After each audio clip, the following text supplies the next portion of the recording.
Welcome back to Quilt Along with John podcast. Today, I've got the fabulous, the amazing Wendy Gardiner with us today. Wendy, hello. Hi, really good to see you. Oh, it's so good to see you. Admiring your Now, peacock. I know my lovely friend Suzanne made that. I love that peacock. It's gorgeous. But I'm admiring that dress behind you. Now, many people will know who you are because you are the queen of knitting and stitching, the queen of the Festival of Quilts, which most people see you face on every time. You're a presenter with Sewing Street. You've just done so much. But a lot of people don't know what you've done behind the scenes. So why don't you give everybody a little bit of introduction about you?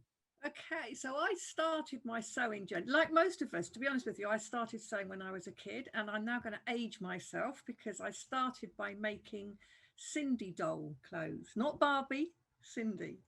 Because back in those days you couldn't buy them, and I made bed linen and furnished a little house, and I did a car out of a shoebox on a string. So I go back to that kind of time. My first major project was a pair of trousers which I customized back in the day. And I put flames up these black trousers. I thought I was the bee's knees. I really did. I was 11. Your style hasn't changed much because you've still got that really amazing shock and awe of your fashion. It's fabulous. Yes, I like colour. So I'm definitely into colour. But yeah, so, I sort of always have sewn all my life. And I married young at 19, and I went to live in Germany with my first husband. Notice I said first. He was in the army, and I had the peachy job, which was to edit the Munster Garrison Gazette. So that led me into, becoming a journalist and editing magazines. So when I came back, I got a job at Vogue and Butterick to edit their magazines. And my sewing was my love, and so it combined the two skill sets really. And I just never looked back. So I've been in the sewing industry all my working life, basically. Apart from that sort of couple of years in Germany when I went out there as a very, very young bride. And I just loved it. I have tried to get out a couple of times. I've tried We to. won't let you go. Sorry. Every time I think, oh, I'll leave the sewing, because it's not particularly wealthy industry. It's not. Make money in sewing. Come now. There are about 4 people who have. It's not the most, but I have to say it's the most enjoyable. And for me to have a career in something that actually is also a passion, and something I really enjoy, I find sewing really therapeutic. I don't know if you do with quilting. I should imagine it's the same. I can just lose myself in it. I listen to podcasts, or that I put on music, and my favorite obviously is dressmaking. And so working at Vogue and Butterick initially, and then at Simplicity, and then they were combined. So I worked with them for 30 years. In fact, I only just finished working for them. That's incredible. Yeah, always as a freelance. I've been freelance all the time, except for when I was employed by Butterick and Vogue for 10 years. And then I left to leave the industry.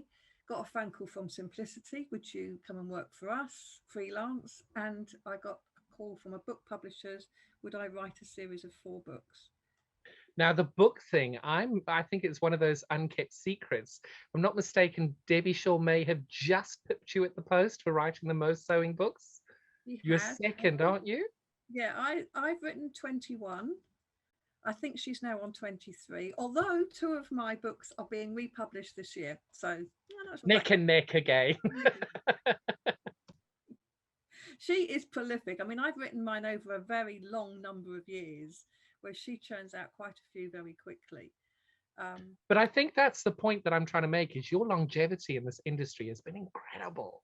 And you've literally, there is the things that you've forgotten, I've still to learn. It's extraordinary because I remember one of the first times I met you, I was so excited because I found one of your books in a shop. I didn't know you'd written one. And you were like, yeah, I've written many of them. And I was like, what? How do I not know this? It's just bad. I'm not very good at blowing my own trumpet. I'm very good at blowing other people's trumpets, but no, I started off, I've even written a book on crochet. This is the worst thing. I've written a book on crochet and I still can't crochet. But I can. No. How on earth did you do that? So I designed a pattern, and then I had a crochet person actually crochet it and write the crochet instructions. But then I can put everything else together. So I can write, because the Munster Garrison Gazette, which is a magazine for the army, it was all about writing and learning to write. And I worked with lots of really interesting people over the years, including people that have worked at national newspapers. And you just kind of pick up so many skills as you go along on the way. And the same with all the sort of dressmaking and sewing and fabric knowledge. And so I've worked with all of the big sewing machine companies, all big fabric companies, all big haberdashery companies. I started a company called ISO, which is actually now my official company name. It's ISEW. And I started that. It's not. Yeah, that's My company, I had no clue that my company, I've just changed to iQuilt. I can't believe that yours is ISO. That's so brilliant. And that was, 20, 25 years ago. And I started up this company. It was at the very early stages of the internet. It was before you had all this massive resource on the internet. And basically, it was backed by Janome, Brother, Simplicity, Coats and Crafts, Hemline, Groves. And there were these big people backing it. And I produced all of the content, or I got it in from other people. So I commissioned content. And we were just always with loads of projects. We had loads of articles, we had loads of tips. It was all freely available. And they were sort of backing it. And then, of course, the internet took off. All this information is out there all the time. So they sort of decided to pull out and do their own things. They all have their own websites now. And they sold me their shares in this company. And so I paid £1 per share so I paid £5 to have this company name. I do very little on it, though. I mean, this is my problem. I've changed the name of it to Wendy Gardiner now because one of my friends said to me, people don't know you as ISO. It's like you saying, and they know you as Wendy Gardiner. So it's changed to that. But I'm really bad at social media. I just don't do it. And it's extraordinary because knowing you, because I've known you for 6, 7 years now, you are the most bubbly personality. You thought it would have just been a natural fit. It's just a weird thing. I mean, it takes time, which if I've got spare time, there are other things I want to do. But I do find it hard to believe that people really want to know what I'm doing. I mean, I want to know what you're doing. Job, But no, I've done a lot, and I've met lots of stars because for the various companies I've worked for, like we ran a teddy bear competition at Vogue and Butterick, and we had over 1,000 bears entered. So we took over the Roosevelt Hotel room, because obviously the bear, Theodore, and it was a brilliant event. We were going to have all this press coverage coming, and then that was the day of the underground fire. So all of the press that were going to come to our event obviously went to a much bigger and more important thing. But it still worked really well. We still managed to get quite a lot of after coverage, and then we had some of the best bears were sent to the Royal Variety Club to auction. So I was invited to this Royal Variety Club luncheon with all these stars at it, and they were all bidding to buy these beautiful bears that people had made to raise money. How extraordinary! It was. I was behind it, this big star in the queue, and you know how you get starstruck. So I said, "Are you waiting for your coat?" And he sort of looked at me and said, "No, I was waiting for a taxi. Am I in the wrong queue?" And then just started laughing. It was a stupid thing to say, wasn't it? But no, I've met quite a few nice people. Lawrence Llewellyn-Bowen. He's lovely. Such a nice man. He's absolutely fabulous, and he's so generous with his time and everything. He, when I was PRing for Husqvarna Viking, and he'd been asked to design a dress for Essentials magazine, and Husqvarna Viking were funding this. So I went along to this photo shoot, and he'd designed this dress for Jackie, his wife. To be honest with you, the magazine didn't really want me there because they wanted to claim all credit of this, but Husqvarna Viking had paid his fee. So anyway, I went along and walked into this room with trepidation, knowing that the editors didn't really want me there. And Jackie Llewellyn-Bowen, she said, "Oh, are you Wendy? Come over here, talk to me. You're responsible for Lawrence getting this money, which we've given to a leukemia trust. They gave it to a leukemia charity." And she was so nice and so sweet. She really is lovely. I was lucky enough to meet them both at the Chelsea Flower Show 2 years in a row. They are such lovely people. They're so nice. And she remembered me of all the things. She meets she was just extraordinary. She was just a lovely, lovely woman. I really lovely. And what was nice at the time, I think she has slimmed down actually, but she was actually quite a fuller figure, but proud of it and beautiful. And absolutely stunning. I just think, let's be proud of who we are, not trying to be something else all the time. But anyway, Lawrence came to this photo shoot towards the end, and the photographer was saying to him, "Oh, would you mind if I take a few photos of you for my portfolio?" No problem. You know, a lot of stars would be saying, "No, you know, you have to pay me for all of this." But he was lovely. And then we went to John Lewis, and we were doing a press day there. And I was there. This was when with Simplicity, and I was there looking after him.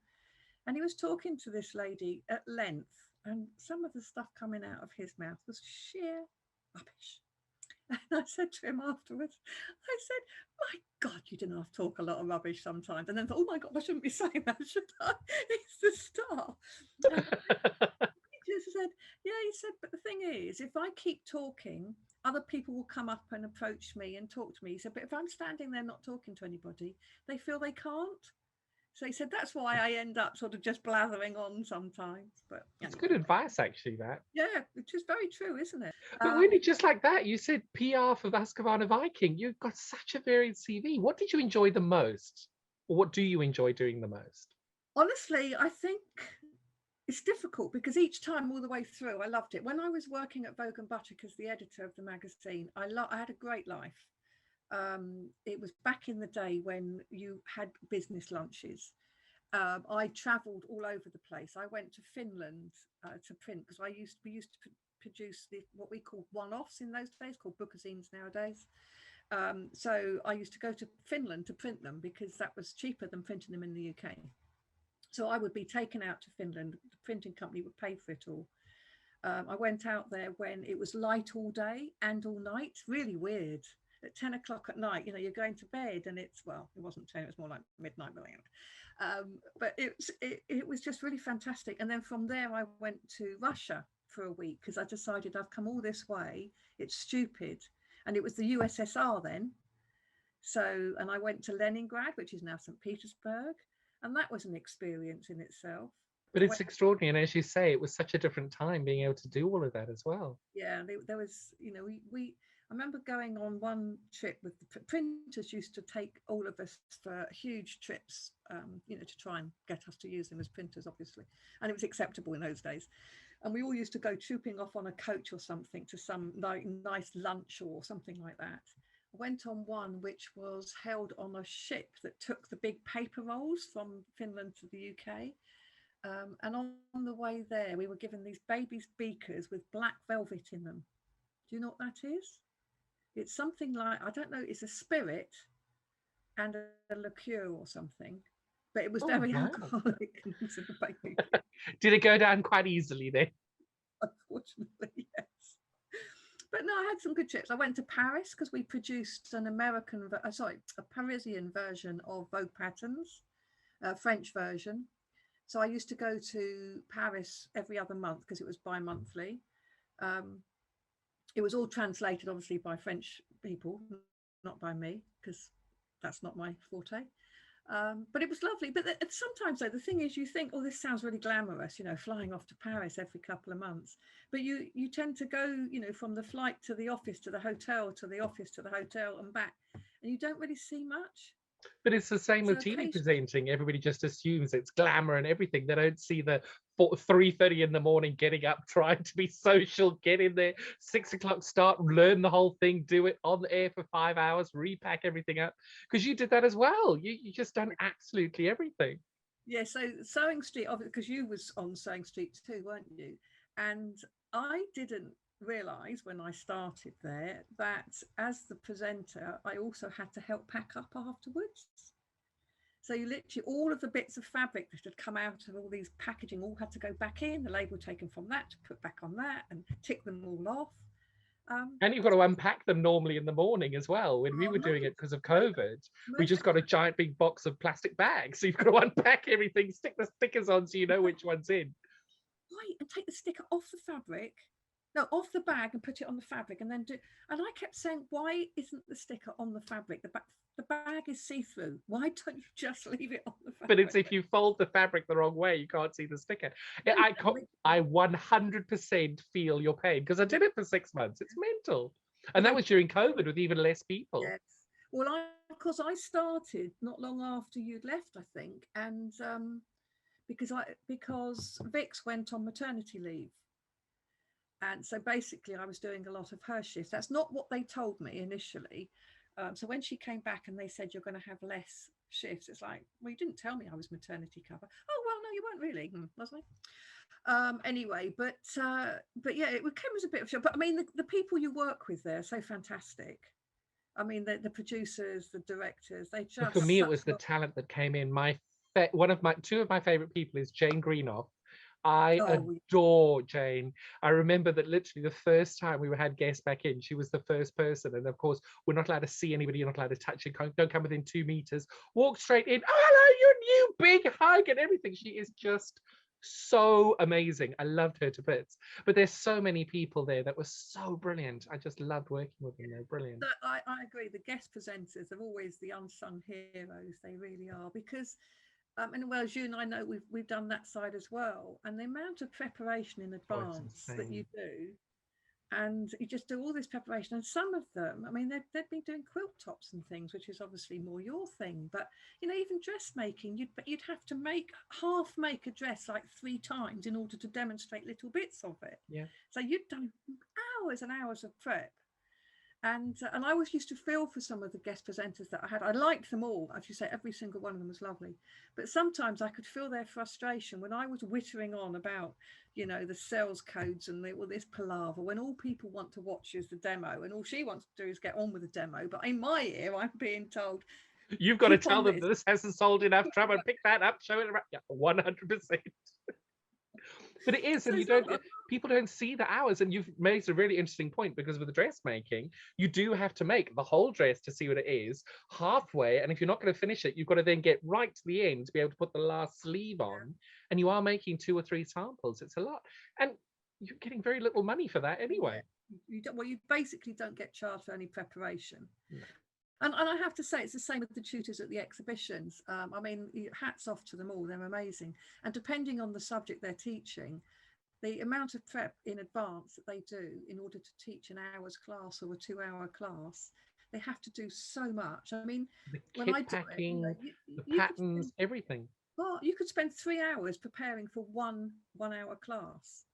And all you're getting paid for is the 1-hour class. So all that prep time is you kind of hoping that it's going to work for Exactly. and come out well. But these people are just amazing. These tutors, these guest presenters. And the nice thing is, some of these guest presenters from Sewing Street are now tutors at the shows, because I've nabbed them as tutors. Oh, brilliant. That's so good. But it is, I think, Yeah, not one of us is in it for the money. We're all doing it for the love of it. It's the people that we're with, the people we get to engage with every day. It's just wonderful to have that. and I think so. Yeah, I've loved all. I loved all the travel that I used to do. Obviously, then I had children, and that had to be curtailed somewhat. Although Jake, my eldest, who's 28 next week, he used to come to Scotland with me every month when Simplicity were up in Glasgow. And my second husband used to drive, and because I was breastfeeding up until he was 10 months old, so we'd drive up to Glasgow with him in the car. He loved service stations because we'd lie him flat on the table, and he'd love all the lights, little legs wiggling. Because I had a week off with him, and I had 2 weeks off with Charlie because he was more near Christmas. But other That's than quite that, a lot for those days.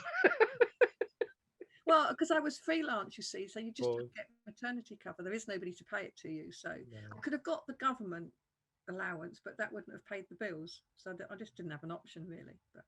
But it strikes me, though, that isn't your work ethic anyway. You work really hard and you do a heck of a lot. I do enjoy it. I remember the midwife saying to me after Jakey, and she sort of said, in the stupid, silly voice that they sometimes have, "What would you really like to do? What would you like? Would you like to go and have a lovely hot bath? My hubby looks after the baby. What would you like to do?" And I said, "Go into the office and answer a few emails. It's bugging me that they're not being done." But that's just so you. It's It brilliant. wasn't what she expected to hear. And Jake used to be lying on front of me when he was tiny. I'd have him on front of me in the desk, and I'd be typing over him. Or I had him in his little chair, and I'd be rocking his little chair with one foot while I'm typing. And Love then it. I used to get one of these in the doorway. You can get a hanging thing that you put them into, and it's like a bouncer. And they both loved that, and they'd be bouncing away in this thing, and I'd turn around and look, and they were absolutely fast asleep dangling. Yeah, they're very well adjusted young men. Oh, I love it. I love it. No, so I've done Your love for sorry, do that again. So your actual love for dressmaking, did you have that before you started going into the Butterick and Vogue? Well, yeah, I did, yes, because as I say, I mean, I was, at 11 years old, I was customizing my own clothes, I was making my own clothes. Did you I ever made my foresee own. it being a career? No, absolutely not. No. And my teacher at school, my dressmaker, well, home ec, I think they were called then, she didn't like me because I was always going off piste and wanted to do different things. And but anyway, she would really laugh her socks off if she knew what had happened. She really would. But I think it just kind of came about. My initial job that I wanted to do was be an actress. No. That's what I wanted to But for do. someone who hasn't so good at, it's not doing huge amounts of self-promotion, what a difference in career. Yeah, completely. But a lot of actors are very shy people. They They've only just come got very good publicity machines. yeah, it's once they become somebody else. And it's the same with me, really. In work, I'm very confident. I know what I'm doing. I can stand up and talk to thousands of people without any worry. I can go on TV, as you say. You can talk to a camera for 5 hours because there's nobody else in the studio. That's not a problem. But I wouldn't go in a pub on my own because that's me. That's social. Yeah, that's you on your own. I get that. But it's different. But I went to America. When I first went to America in my early 20s, it was a reward for work for Butterick and Vogue. And they said I could either have £500 bonus or I could go to America to visit the American office. Well, at the time, £500 would not have covered the debt that I was in. So it didn't seem any point in having that. So I opted to go to America. And the boss of America was saying, okay, but you do realize that New York is it's very flat. There's like only 2-story buildings at the most. And I believed every word. I was a very young, innocent girl. I was like, I came from Africa, rural Africa. I'm like, what? I believed him. And it was They saw you coming, Wendy. They absolutely saw me coming. And it was really snowy. And so I had to hail a cab to get to the office. And I was standing, and again, I'm not a Londoner. I don't know how to do this. How do you hail a cab? So I was sort of standing there half-heartedly putting my hand out, not quite sure what I'm supposed to be doing. And this taxi sort of ground to a halt in front of me. And he said, "Did you want a taxi, ma'am?" And I said, "Oh, yes, please. I would. I'd like to go to Spring Street." Okay, jump in. He said, "But next time, can I say you need to put your hand right out and holler? Otherwise, nobody's going to stop for you." Did you do that next time? And I still don't in London. I kind of look at them and hope that they see me and I'm just waving my arm around. I'm British, one doesn't holler. But one of the exciting things I did in 2015 was Craftsy. Do you know Craftsy? It's the online class thing. I have your class. Oh, have you? Oh, well, they contacted me and said, would you like to come and do this class in Denver? So that was really good. I mean, the lead up to it was, again, a lot of prep, and they insisted on doing lots of Zoom calls. This is all before Zoom, remember, 2015. But it was these like calls that you did with telephone and things, and some samples to check that I could actually work in front of a screen and didn't freeze. But obviously, I've been doing create and craft for years, so it wasn't an issue.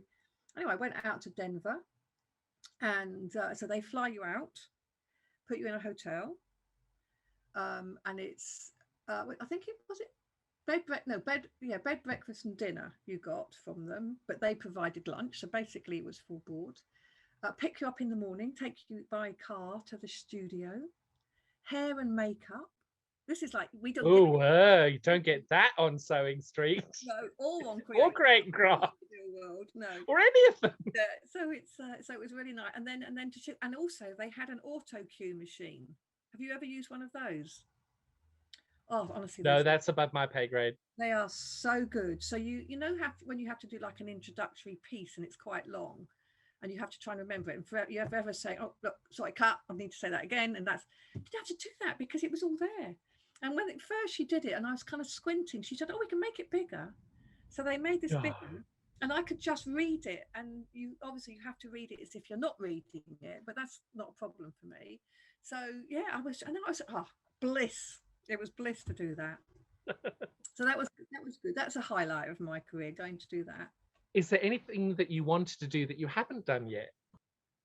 Um, work-wise, definitely be on mainstream TV.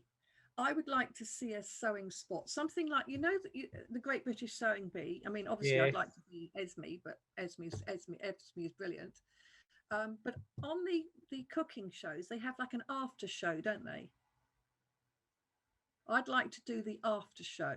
You know, where so when they're looking, when you do the show and then you talk to people afterwards, and like when they put like in an invisible zip, or when they're doing something and you only So see it's a a bit little like after the Big Brother bits, after the Bit Brother, to yeah, interview that people sort of into, yeah. thing. And then actually maybe go into a bit more detail about the techniques that they've used, or, you know, saying, you know, be a little bit more informative, because I think it isn't, because it is an entertainment show.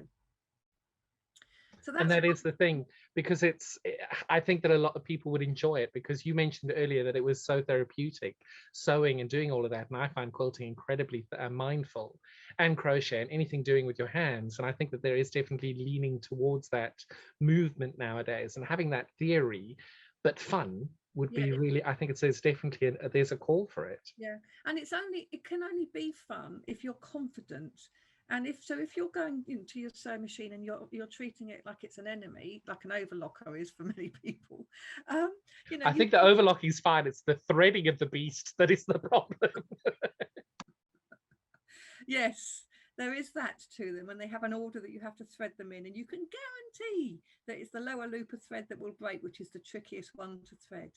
But not if you have an air threader. They are magic. They're amazing, aren't they?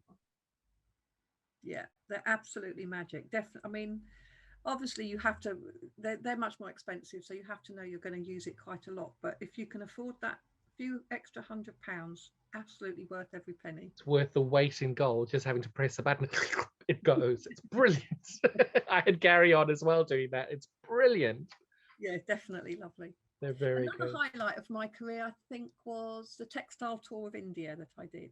Oh, wow. That must have been incredible. Yeah, it was. It was amazing. I did it. So that was when I was editor of Sewing World magazine, and I worked with a company called Darjeeling Tours, and they put on this tour specifically for us, and it was all very textile led, and it was sort of around northern India, and we went to, I think, sort of 15 different places. We went on every kind of transport there was, including an elephant and a tuk-tuk. We went on a train. We were in a nice first class carriage, not our kind of first class, but it But was by very, that stage, darling, you would have accepted nothing less. but it was very barren. But the carriage next to us was the one with all the people hanging onto it and hanging out of it. And so, you know, can you imagine it? But it was an amazing experience, and it was so lovely to see all these people and bought so much fabric. Seeing the fabric being printed, actually having a go at doing screen printing. And then That must have been extraordinary. it was incredible. These people are so talented. And one little tip, you know, you're supposed to, I don't know if it's the same with quilting, you're supposed to wash your fabric before you sew it. Yes. Making you are. Is it the same with quilting? Well, there's mixed opinions on it, but yes, you should. Well, because I don't always do that. And I do have a dress that I made from some beautiful scuba fabric. And then when I washed and tumble dried it, it's no longer a dress, it's now a top. Oh no! Teach me a lesson. Anyway, what I was going to say, I'm going to cut it and I'm going to put a panel in. It's going to be fine. But what I was going to say is, so we saw these fabrics being printed, and all these beautiful patterns being printed and then dried. Now, sometimes they're hung on these huge drying racks when they're planes, and sometimes they're laid on what looks like desert, basically sand. They're pegged out and laid on this sand. And when we were walking across to see the hanging racks and look at those, we were gingerly walking between the fabrics on the ground, not wishing to tread on them, obviously. And then you look back and you see the goats and the camels just walking all over them. So if you buy Indian cotton fabric, wash it before you use it. That's extraordinary. Goodness knows who's been walking all over it. So what else are you keeping yourself busy with these days? Well, obviously I'm doing the workshop programs for Festival of Quilts, Knitting and Stitching and Stitch Festival. So they take up a fair bit of my time. I'm a Can consultant. I just take a moment and just say what you all did last year? You blew my socks off. You did the most phenomenal job on the Festival of Quilts 2021. It was extraordinary. You did the most brilliant job. It was fabulous. Well done. I don't know if anybody actually ever gets to say that to you, but it was outstanding. Oh, thank you. That's really kind of you. We did get some really good feedback from both exhibitors and customers. I mean, I remember one in particular, one lady, as she came in, she just spun like a top with joy at being there. She was, and as people were leaving, they were coming up to us and saying they'd had the most brilliant day, because we were actually the first indoor show to happen since. You were the government guinea pig, if I remember correctly. We were, and it went incredibly well. I mean, the downside is this year it's going to still be spaced out, but not as spaced out. Well, it was impossible to be that spaced out. You took an extra hall and everything. Yeah. It's mad. But you're keeping the extra hall, aren't you? We're keeping the extra hall. So the workshops are all in the extra hall, basically. So that's where some of the galleries are, or the competitions, the competition quilts, and all the workshops. So the workshops are bigger. So we can have, we can increase the numbers from 12 to 16 comfortably. Still people having a comfortable experience. So that's really good. So yeah, we're all back on. And the tickets are selling. They went on sale to the general public last week. Well, that's what I loved on all the groups I'm on at the moment. Everybody's like, have you got this class? Have you got that class? It's brilliant. Yeah. It's really good. We've got 9,600 workshop and lecture tickets, and we've sold 27%. That's brilliant. That's in a week. That is brilliant. And most of those are on the pre-order one as well. Yes. Yeah. So it's worth, if you want to go on a class, it's definitely worth booking it in advance to be sure. Oh, definitely. You always think about it. Oh no, I'll see on the day, and you always get there and they're gone, and you just think, oh gosh, I wish I'd booked it in advance.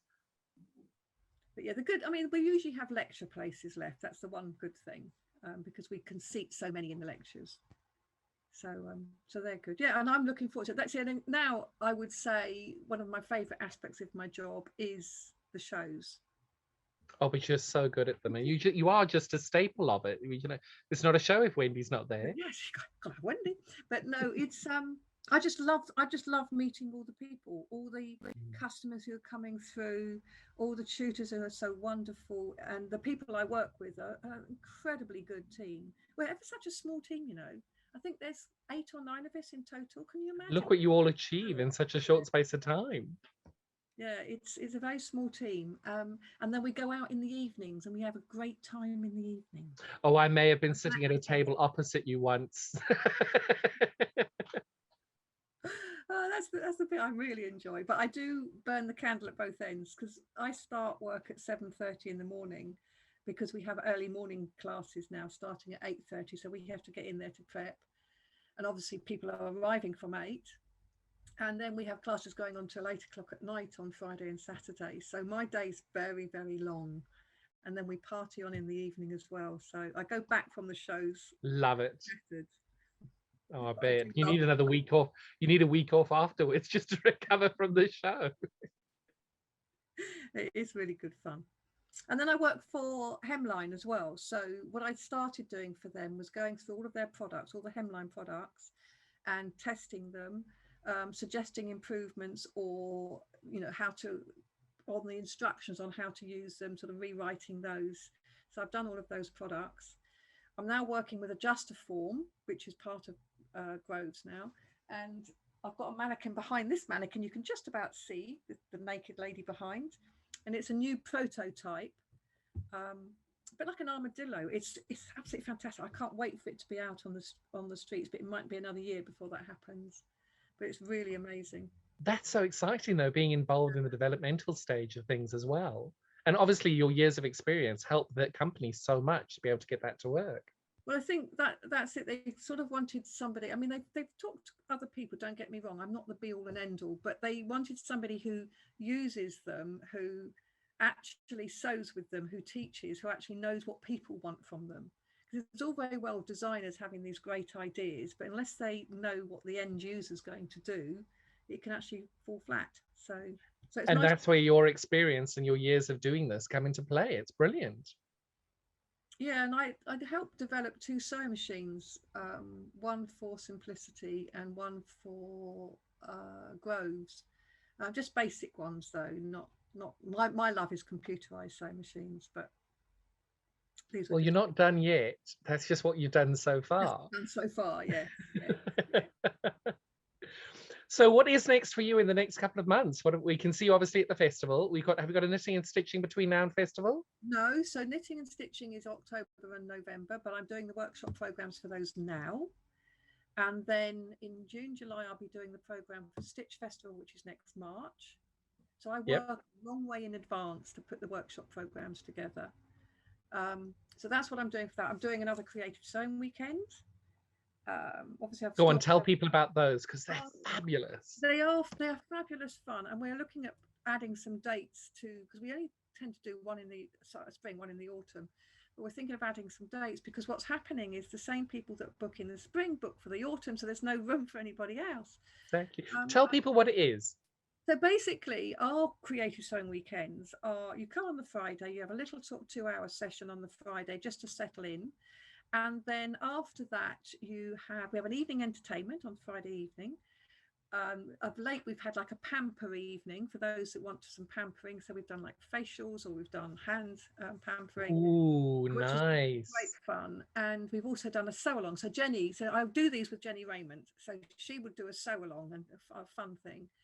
Then we have lesson all day Saturday, all day Sunday, with breaks for tea and coffee and cake, and a very lovely buffet lunch, which you help yourself to. The food is amazing, and there's far too much of it, so you do not come on this if you're dieting. Or you do feel it's a bit like a competitive eating competition halfway through the weekend, don't you? It's awful. We just eat so much. It's wonderful. And then we have more entertainment on Saturday evening, which is usually a pub style quiz that's run by me. And brilliant. And do we have a wooden spoon for people like me who will get it all wrong? No, we don't. We don't highlight those. But I mean, the winning team does win a prize, but the prize isn't really worth winning. So it's more for fun. It really is. But it's just great, and everybody comes along. A lot of people have been there for years, but I am an absolute stickler that we do not have little cliques. Everybody is welcome. Everybody is very inclusive. So we have quite a few people come on their own for the first time, and then they become regulars and love it. So wonderful. Yeah, really good fun. And if anybody wants to find out more about that, how do they do that? At the moment, probably the best place to go is to Jenny's website, because of course I haven't got information on mine. Well, if you follow the link on your screen now, if you want to go to one of these retreats, it's available there, and Jenny and Wendy can help you with that. Have you got any messages for anybody who wants to start crafting or sewing of any kind? Have you got any messages or tips for them on how to do it? I would say if you want to start dressmaking, do it, and don't feel frightened. But pick a pattern. I would say this is, I'm not anti any indie companies. Some of the indie companies are great. Now, when I say indie, this is the independent pattern companies.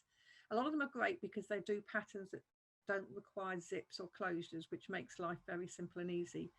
But that also means that clothes aren't fitted. They tend to be loose and baggy, which is great if that's your style, not my style at all.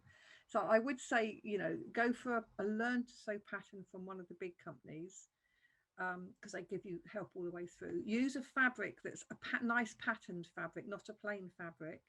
And if you are going to use scuba, wash it first so you don't end up with a little doll's dress. It's so funny. Anyway, yes, and wash your fabric first. But yeah, use a pattern fabric, because if little mistakes, you can't see them. You're missing mistakes, and just go through. And it's like anything, if you read the instructions from start to finish with a cup of coffee before you start, it'll give you in your head an idea of how you're going to go with it, and just do it.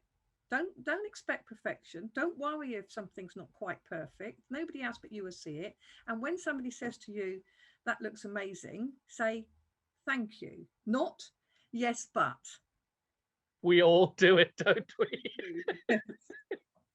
But I think it's that inner fear of we're not worthy and what we've made is never worthy, that you point out the bad thing before somebody else does. Yeah, but they wouldn't point it out anyway, because most people are very nice.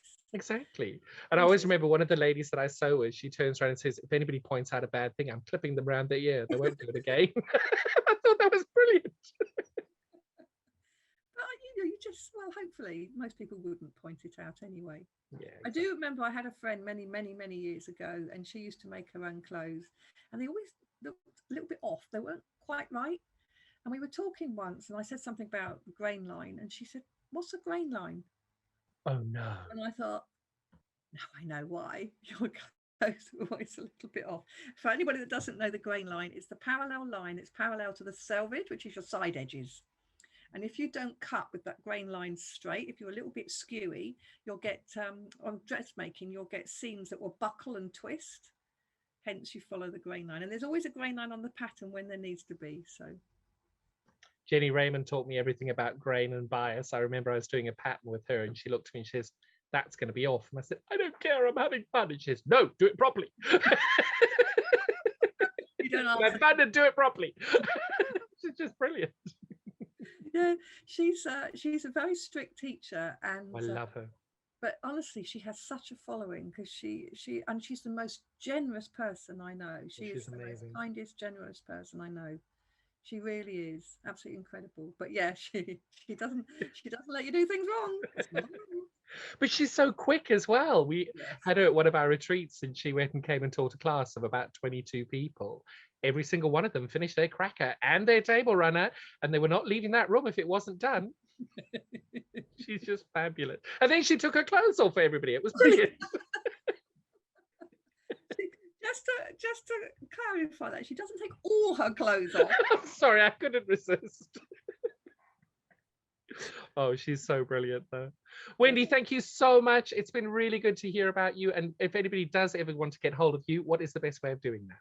Probably by email, probably the easiest thing, which is my name, Wendy. No, it's not. I'm so bad. It's W.A. Gardiner, so it's got the I in it, Gardiner, at ntlworld.com. And that will be on your screen right now. If you do want to ask anything for Wendy, pop her an email. She'll be able to answer that there. Very happy to. Wonderful. Wendy, thank you so much for your time today. It's been really special. Thank you so much for joining us on Quilt Along with John today. Wendy, have a great day. Bye-bye. Bye-bye.